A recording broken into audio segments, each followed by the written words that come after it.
Hello students, welcome to simplified learning. आज हम पढ़ने जा रहे हैं क्लास 10 साइंस का chapter number 10, light reflection and refraction. तो देखिए, कभी जब लाइट किसी पॉलिश सरफेस पर टकराता है तो वो रिफ्लेक्ट करता है, उसे कहते हैं रिफ्लेक्शन।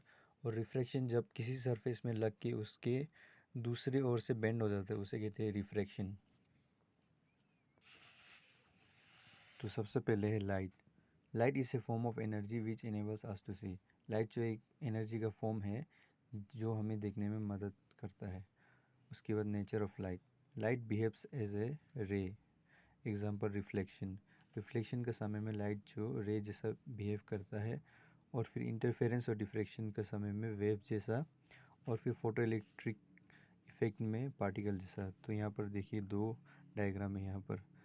जब लाइट पार्टिकल जैसा बिहेव करता है, बीच में कुछ बैरियर आने से पार्टिकल्स जितना फास्ट में आ रहा था तो पार्टिकल्स कम हो जाता है बैरियर के बाद, और फिर वेव्स में उसका ठीक उल्टा होता है।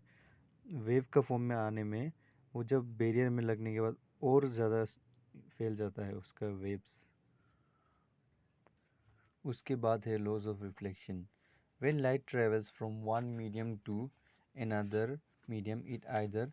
जब लाइट एक मीडियम से दूसरा मीडियम में ट्रैवल करता है, जैसे कि हवा से पानी में या तो हवा से ग्लास में, तो उन्हें कहते हैं मीडियम। तो वो कभी एब्जॉर्ब हो जाता है, उसे कहते हैं एब्जॉर्प्शन। बाउंस बैक करता है, उसे कहते हैं रिफ्लेक्शन। और पासेस थ्रू और बेंड्स, मतलब किसी मीडियम से पास कर जाता है या बेंड हो जाता है, उसे कहते हैं रिफ्रैक्शन। तो लॉज ऑफ रिफ्लेक्शन, ये भी लॉज ऑफ रिफ्लेक्शन है, पर रिफ्लेक्शन मतलब लॉज ऑफ रिफ्लेक्शन दूसरा मेन वाला अलग है। तो उसके बाद देखिए यहाँ में, when light is incident on a plane mirror. Plane mirror में जब लाइट ऐसा लगता है, जब ऐसा स्ट्राइक करता है, most of it gets reflected and some of it gets absorb in the medium. जो मीडियम है, जैसे कि प्लेन मिरर मान लीजिए प्लेन मिरर में जब लाइट स्ट्राइक करता है, स्ट्राइक करने के बाद ज़्यादातर तो रिफ्लेक्ट करता है, कुछ कुछ वही जो मीडियम है, जो प्लेन मिरर, उसमें एब्जॉर्ब हो जाता है। अब यहाँ पर दो डायग्राम में देखिए, ये एक मीडियम है। फर्स्ट मीडियम है एयर और दूसरा मीडियम है वाटर, ये वाटर है। तो देखिए यहाँ पर ये नॉर्मल लाइन है, ये नॉर्मल लाइन सीधा सीधी में जो 90 डिग्री में परपेंडिकुलर, ये नॉर्मल लाइन है। जब सोर्स से लाइट स्ट्राइक करता है, अगर ये प्लेन मिरर होने से करने से जहाँ से स्ट्राइक किया, मतलब जितने एंगल में स्ट्राइक किया उतना एंगल में वो, मतलब जितने एंगल में इंसिडेंट किया, जो इंसिडेंट रे जितना में आ रहा है, तो उतना एंगल में रिफ्लेक्टेड रे भी जाएगा। तो फिर अगर ये प्लेन मिरर की जगह ये वाटर है, तो क्या होगा, एयर से जब वाटर की तरफ गया, इंसिडेंट रे गया, और वाटर में जाने में उसका इंसिडेंट रे जो नॉर्मल की तरफ बेंड हो जाएगा, नॉर्मल की तरफ वो बेंड हो जाएगा, क्योंकि वाटर का डेंसिटी एयर से ज़्यादा होता है। तो ये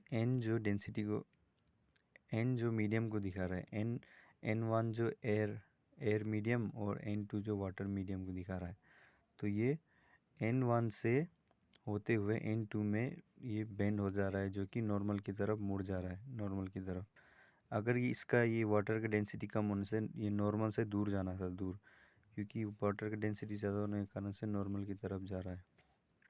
देखिए, N2 water is greater than N1, मतलब N2 जो वाटर उसका डेंसिटी N1 एयर से ज़्यादा है।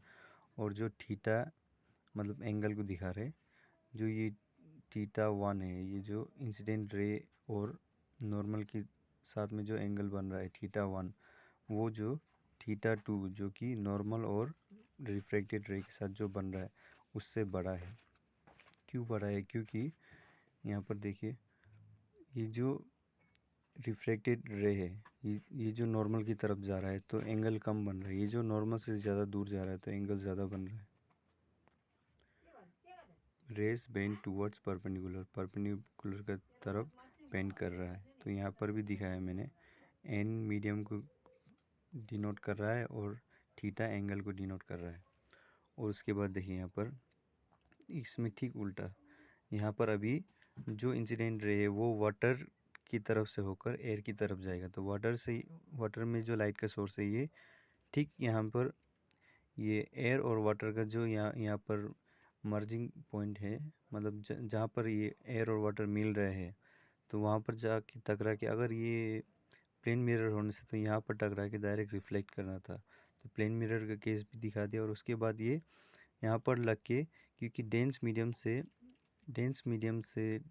मीडियम से रेयर मीडियम में जा रहा है, तो ये अभी नॉर्मल से दूर चला जाएगा, क्योंकि रेयर मीडियम में जा रहा है। अगर डेंसर होने से सामने सामने जाना था, तो ये इंसिडेंट रे, उसका ये जो रिफ्रैक्टेड रे, ये जो बेंड हो गया रे, ये जो नॉर्मल से दूर जाएगा, तो इस बार उल्टा होगा।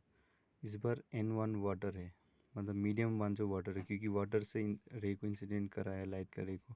और N2 जो एयर है, तो इसलिए इस बार थीटा वन जो वाटर है, वो जो थीटा 2 जो कि एयर का तरफ है उससे कम है, तो ray bends away from the perpendicular, मतलब रे जो बेंड हो गया वाला रे है, जो रिफ्रैक्टेड रे है, वो जो नॉर्मल जो परपेंडिकुलर है उससे दूर चला गया।